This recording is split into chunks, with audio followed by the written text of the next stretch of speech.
ताई, तुमचं ज्या मुलाशी लग्न ठरतंय ना, तो मुलगा म्हणजे निलेश, तो माझा फियांसे आहे. आमचं एकमेकांवर प्रेम आहे.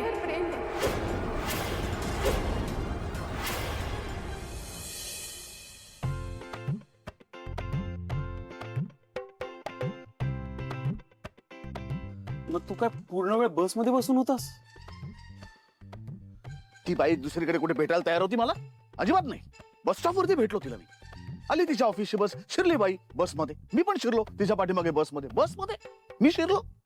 गरज मला आहे ना, मला जावंच लागणार. मुलीकडची बाजू आपली. त्या रोहनच्या बहिणीसाठी काय काय नाही केलं विचारू नकोस.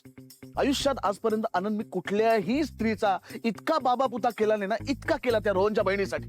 पाठीमागे तिच्या बसमध्ये मी उभा राहून तिची हांजी विनवणी करतोय तिला. म्हणजे ना, एवढं सगळं असतं तर एखादी बाई नीट बोलली असती ना, पण ही पाषाण हृदयी, दया माया म्हणून नाही तिच्याकडे.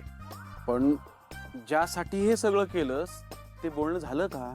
अरे कसलं बोलणं. ही बाई हिचं काही बोलणं आहे का? बोलण्यात बोलणं काय बोलत असते तिचं तिलाच माहिती. त्या बोलण्याला काही दिशा नाही, त्याच्या पाठीमागे काही विचार नाही, नुसती आपली पटपट. म्हणजे मला कळतच नाही या रोहनच्या बहिणीचं काय नेमकं. मला म्हणजे रोहन इतका चांगला, इतका बुद्धिमान मुलगा वाटतो, त्याची बहीण ही अशी. बरं, मी सुद्धा रेटून राहिलो. मी विचारलं का नाही म्हणला तुम्ही निलेशला, का नाही म्हणला? तर म्हणे काय, त्याचे विचार मला पटले पाहिजेत, त्याच्या नुसत्या पगाराचा आकडा बघून उपयोग नाही. अरे मग मला हे कळत नाही का माणसाचे विचार महत्वाचे आहेत? हा विचार जर माझ्यात नसता तर मी 27 स्थळं शोधली असती का तिच्यासाठी? पाठवला असताना पगाराचा आकडा बघून एखादा मुलगा, पण पाठवला का मी?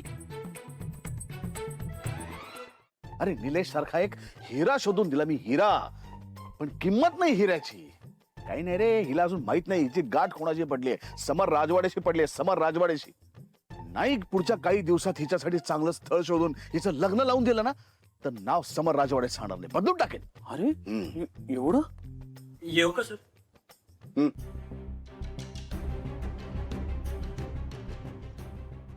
हा, सर काही नाही, मी ते विचारायला आलो होतो की स्वानंदी सोबत काही बोलणं झालं का?